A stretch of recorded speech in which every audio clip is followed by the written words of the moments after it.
Olá pessoal, tudo bem com vocês? No vídeo de hoje da disciplina de projeto de estruturas, a gente vai conversar um pouco sobre lajes nervuradas, certo? Aqui está uma representação de uma laje nervurada unidirecional. Como a gente viu lá no nosso vídeo de fundamentos, onde a gente falou dos tipos de lajes, essas lajes nervuradas, elas podem ser unidirecionais quando as armaduras longitudinais elas estão em uma direção só, e essa direção é do menor vão, né, da laje, ou em duas direções, quando as armaduras longitudinais elas estão nas duas direções, e aí essas lajes elas são executadas com auxílio de formas, certo? No caso da nossa disciplina, a gente vai estudar lajes nervuradas unidirecionais. Bom, pessoal, ainda a gente vai conversar mais à frente que essas lajes nervuradas elas podem ser constituídas de nervuras pré-fabricadas, certo? Vigotas ou ainda de treliças. No caso dessa da figura, ela é uma laje nervurada treliçada, né? O que acontece? Somente a base, somente essa parte da base, ela está envolvida por concreto, né? Essa parte que está fazendo a cobertura das armaduras longitudinais, e o resto, ele é concretado posteriormente, junto com o enchimento, tá? E aí torna a laje uma estrutura homogênea, certo? Esse enchimento que a gente está vendo aqui é uma lajota cerâmica, mas ele também pode ser executado em EPS, que diminui o peso próprio da laje, tá? A grande vantagem desse tipo de laje em relação à laje maciça é justamente a menor quantidade de concreto utilizada, né, devido a esse preenchimento aqui com esse outro material, e também redução do peso, tá? Então, as lajes nervuradas unidirecionais são constituídas por nervuras principais, né, longitudinais e dispostas em uma única direção. Entretanto, essas lajes, pessoal, elas podem ter nervuras transversais, que são nervuras que vão ocorrer perpendicularmente às nervuras longitudinais. Isso acontece quando as lajes elas têm um vão efetivo maior, né? Geralmente, quando são maiores que 5 metros, existe a necessidade de você colocar essa nervura transversal. A norma que fala a respeito dessas lajes é a 14.859 de 2002, de onde eu tirei essas definições, tá? As vigotas pré-fabricadas, né? Que são as nervuras da laje. Elas são constituídas por concreto estrutural. E aí, pessoal, existem duas opções. Você pode executar industrialmente, ou seja, numa central de elementos pré-moldados, né, ou pré-fabricados, certo? E aí, esse local, você vai transportar essas nervuras para o local da obra. Ou ainda, você pode também executá-la no canteiro de obra, tomando cuidado de ter um rigoroso controle tecnológico sobre as características dessa vigota, né, quanto à resistência, qualidade dos materiais e etc. Nessas vigotas pré-fabricadas, elas englobam total ou parcialmente a armadura inferior, que é a armadura longitudinal de tração, integrando parcialmente a seção de concreto da nervura longitudinal. Aí os tipos de vigotas pré-fabricadas, né? A gente tem as vigotas em concreto armado. Essas vigotas elas têm seção de concreto usualmente em formato de T invertido, com armadura passiva, ou seja, a armadura não é pré-tracionada, tá? Antes da aplicação do concreto. É totalmente englobada pelo concreto da vigota, então a armadura está totalmente englobada pelo concreto. E ela é utilizada para compor as lajes de concreto armado. Então a gente tem aí, ó, como essa vigota em concreto armado. A gente tem aqui as dimensões, a altura da vigota e a base da vigota, e nessa situação toda a armadura ela está englobada pelo concreto. Então, ó, quando ela vier compor aqui a nossa laje, o que é que a gente vai visualizar? A gente vai visualizar a nossa vigota, e aqui, ó, a parte do enchimento, né, que aqui a gente tem a base do enchimento, e aqui o preenchimento de concreto. Tá? Então, a gente tem aqui alguns elementos, né, que a gente ainda não conhece, como essa espessura aqui, que é a altura da capa, né, a capa de revestimento em concreto. Temos aqui também, ó, a altura do enchimento. A altura total da laje é composta pela altura da capa mais a altura do enchimento. E ainda temos a distância intereixo, né, que é a distância entre eixo das vigotas, tá bom? Aí aqui a gente vê essas vigotas em concreto armado, que diferente da treliçada, ó, toda a armadura ela é englobada pelo concreto. A gente ainda tem essas vigotas em concreto protendido. Elas são bem semelhantes à que a gente viu anteriormente. Também tem seção em formato de T invertido. Só que nesse caso a armadura é ativa, né? Ou seja, ela é pré-tracionada totalmente englobada pelo concreto da vigota. Então, antes da concretagem, a armadura ela é pré-tensionada, né? É feita uma tensão nessa armadura. E ela é utilizada para compor as lajes de concreto protendido, né? Como é o caso das lajes que foram utilizadas aqui no shopping da nossa cidade. Então, a gente tem aqui, tá vendo, bem semelhante, a base da vigota, a altura da vigota, né? As armaduras, elas estão englobadas totalmente pelo concreto, que forma essa vigota, e aqui os mesmos elementos, né? Que a gente viu lá na figura anterior, tá? Vigotas treliçadas, com seção de concreto formando uma placa com a armadura treliçada de forma parcial, né? Então, é parcialmente englobada pelo concreto da vigota, a armadura. Quando necessário, deverá ser complementada com a armadura passiva inferior de tração totalmente englobada pelo concreto da nervura e são utilizadas para compor as lajes treliçadas. Então, o que ele quer dizer aí? Que se você dimensionar a sua laje e aqui na base da nossa vigota não tiver aço suficiente, você ainda pode complementar com armaduras, né, com outras armaduras. Mas aí a gente vê a diferença, ó. A parte da armadura longitudinal, ela é englobada pelo concreto, mas o resto da treliça não é, tá certo? E aqui os mesmos elementos que a gente viu nas outras figuras, só muda de fato a vigota, tá? Aqui, ó, estão nossas vigotas treliçadas. A gente observa que só a parte inferior ela é englobada pelo concreto, né? A gente vê aqui uma vigota transversal. Os elementos de enchimento, eles são componentes que são pré-fabricados com materiais inertes diversos, né? Como a gente viu aqui, por exemplo. Esse aqui é um bloco provavelmente de concreto, né? Então, não só existe o EPS e o bloco cerâmico, né? Existem outras opções. Sendo maciços ou vazados, intercalados entre as vigotas em geral, com a função de reduzir o volume de concreto, como eu falei, e o peso próprio da laje, e também servem como forma para o concreto complementar, né? Que é o que é lançado aqui sobre todo esse pano da laje, tá? São desconsiderados como colaboradores nos cálculos de resistência e rigidez da laje. Então, quando a gente fala dessa parte, né, a gente vai considerar as armaduras longitudinais e a gente considera esses elementos de enchimento para o cálculo do peso próprio, tá? O que seria a armadura complementar? Essa armadura complementar é uma armadura que é acrescentada na obra quando dimensionada e disposta de acordo com o projeto da laje. Essa armadura complementar, ela pode ser longitudinal, certo? Essa longitudinal, ela não pode ser acrescida, pessoal, quando a gente estiver falando de vigotas pré-moldadas, certo? Ela só pode ser colocada, posicionada em lajes treliçadas, tá?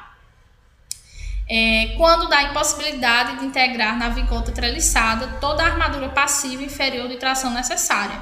Então, quando a gente precisar de mais armadura do que tem lá na nossa treliça, aí a gente usa uma armadura complementar longitudinal. A armadura complementar transversal, ela vai ser uma armadura que compõe as armaduras das nervuras transversais. E distribuição é uma armadura que a gente vai posicionar na capa da laje, certo? Nas duas direções, tá? Tanto na transversal quanto na longitudinal. Quando a gente precisa, pessoal, distribuir tensões advindas de cargas concentradas e também para controlar a fissuração nas lajes. A gente tem laje superior de tração, que também é complementar. É uma armadura que a gente coloca sobre os apoios nas extremidades das vigotas. Por que superior de tração, pessoal? De forma geral, as armaduras elas são posicionadas na parte inferior da laje, porque ali é que nós temos os esforços de tração. Mas como a gente já viu, em alguns casos os momentos são negativos e essas armaduras elas devem ser posicionadas na parte superior, certo? Então por isso que fala aí, ó, armadura superior de tração. E geralmente onde isso acontece? Nos apoios, tá? Ou também entre lajes, para haver uma amarração entre as lajes, a gente também coloca barras superiores. Essas barras, elas proporcionam a continuidade das nervuras longitudinais com o restante da estrutura e também combatem a fissuração e a resistência ao momento fletor negativo, como eu falei, quando a estrutura estiver sendo tracionada na parte superior, certo? Tudo isso, pessoal, o acréscimo dessas armaduras complementares, a gente tem que observar o projeto da laje e a real necessidade dessas armaduras. Aqui a gente tem a armadura transversal, nós temos as nossas vigas treliçadas longitudinais, compondo a armadura longitudinal, e aqui quando há necessidade de colocar na outra direção, a gente pode acrescentar armaduras transversais, tá? E daqui na parte inferior. A de distribuição, né? A armadura complementar de distribuição, que ocorre nas duas direções, no sentido X e Y. Bom, área mínima e quantidade de armadura de distribuição. Isso aqui eu peguei lá na NBR 14.859. Aí você vai considerar se o aço fosse A25, se ele fosse A50, CA60 ou tela soldada, né? Se fosse A25, a área mínima vai ser 0,9 centímetros quadrados por cada metro, né? De área ou de laje. E o número de barras, né? 5 barras de 5 milímetros ou 3 barras de 6,3. No caso de você utilizar CA50, CA60 ou algum tipo de tela soldada previamente, essa área ela cai, né? Devido ao aumento aqui da resistência do aço, ela cai para 0,6 centímetros quadrados a cada metro de laje. E aí você pode colocar 3 barras de 5 por metro ou 3 barras de 6,3 por metro, tá? Aqui a gente está vendo a armadura superior de tração, certo? Que será a armadura negativa, tá? Que ela vai ser utilizada entre apoios ou entre lajes. E aqui a gente tem um detalhe das nervuras, né? Aqui eu estou mostrando a capa. A capa vai ser essa placa superior da laje, cuja espessura é medida a partir da face superior do elemento de enchimento, formada por concreto complementar, tá? É aquela parte que vai cobrir nossa nervura, tá? Essa parte aqui que aqui está indicando 7,5, certo? Então, ó, aqui também eu retirei da norma qual tem que ser a espessura mínima da capa, tá? Mínima, pessoal. Pode adotar maior, só não pode adotar menor. Essa espessura mínima, ela está relacionada com a altura total da laje. Então, por exemplo, se a gente tem uma laje com altura total de 10 centímetros, tem que ter no mínimo 3 centímetros de capa.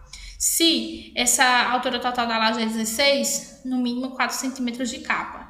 Se a altura total da laje é 30 centímetros, 5 centímetros de capa, certo? Aqui a gente tem algumas alturas padronizadas.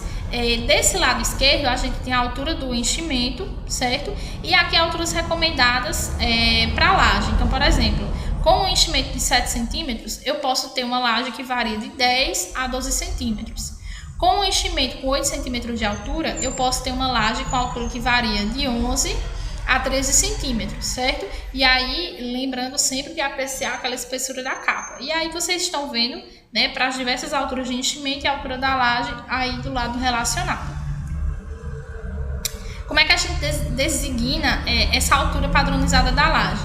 Ela vai ser composta pela sigla, tá? LC, LP ou LT, certo? Seguida da altura total da laje, da altura do elemento de enchimento, certo? Que é representado por HE, seguido do símbolo mais e da altura da capa. Então, pessoal, todos os valores eles são expressos em centímetros. Aí vamos observar.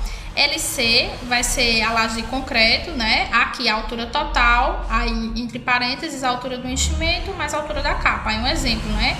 Uma laje de vigotas de concreto com 11 centímetros, 7 de enchimento mais 4 de capa. Aqui de concreto protendido, né? Segue o mesmo padrão. E uma laje treliçada, né? Então aqui segue também o mesmo padrão. A altura total, a altura do enchimento mais a altura da capa, tá certo? Vamos para o próximo. Intereixo. Pessoal, os intereixos mínimos variam em função do tipo de vigota e das dimensões do elemento de enchimento. esse intereixo vai ser a distância entre os eixos das nossas vigotas. Mas aí, ó, tem essa distância mínima, tá? Então, o tipo de vigota, se é uma vigota de concreto, esse intereixo é de 33 centímetros, né? Se é uma vigota protendida, 40 centímetros. E se é uma treliçada, 42 centímetros, tá? Aí aqui tá a foto do intereixo, né? Mostrando, ó, essa cota aqui, certo? Que é entre eixo dessas vigotas. Aqui a gente é interessante, ó, que a gente observa, ó, a armadura negativa, né? A armadura longitudinal. E aqui, ó, a armadura de distribuição, tá? Aqui, ó, mostrando novamente o intereixo, ó. Aqui a gente tem a largura do enchimento e a distância entre as vigotas que formam esse intereixo, tá? Os materiais, o concreto, né? Devem atender às especificações das normas técnicas com resistência característica que deve ser especificada no projeto estrutural, certo? Sendo, pessoal, que essas lajes elas devem ser construídas com concreto com resistência característica de no mínimo 20 MPa, tá? Aí aqui a gente também tem as especificações para o aço, né? Onde a gente tem, ó, diâmetro nominal mínimo e diâmetro nominal máximo, certo? E aqui a gente tem as respectivas normas que falam sobre isso, tá? Aí aqui fala sobre as barras, sobre a tela de aço, né? Sobre fios de aço para, no caso das lajes protendidas, essa parte também de cordoalhas, também essas duas partes, né? São em relação a lajes protendidas e aqui em relação à armadura treliçada, certo? Depois a gente vai ver melhor o que significa cada coisa aqui, a diagonal, o banzo superior e o banzo inferior, certo? E aí, pessoal, finalmente onde eu queria chegar para a gente encerrar essa nossa conversa de hoje é o seguinte: como é que se dá o dimensionamento dessas lajes nervuradas? A gente vai tratar essas lajes como se elas fossem vigas, e vigas com seção T, tá? Então eu separei aí como é que fica, né? Então a gente faz o seguinte, ó, por exemplo, tem aqui, né? A gente vai considerar uma distância que depois eu vou ensinar vocês a estimarem essa distância aqui, e aí vai considerar essa seção aqui, certo? E como seria essa seção? A gente teria essa largura BF, certo? Que a gente chama de largura colaborante. A gente teria esse BW, esse HF, né, ou HC, que vai ser, no nosso caso, HC, porque vai ser a espessura da capa. Esse B1 e esse B3 é o seguinte: B1 e B3, no caso deles serem diferentes, né, com valores diferentes, mas na nossa situação a gente vai adotar esses valores iguais, então é B1 e B1, tá certo? Bom, na próxima aula a gente vai para a parte de dimensionamento e a gente vai ver o roteiro, né, de como é que a gente vai dimensionar essas lajes nervuradas. Bom, espero que vocês tenham gostado, pessoal, e espero que vocês tenham entendido. A gente se fala na próxima aula. Tchau, tchau!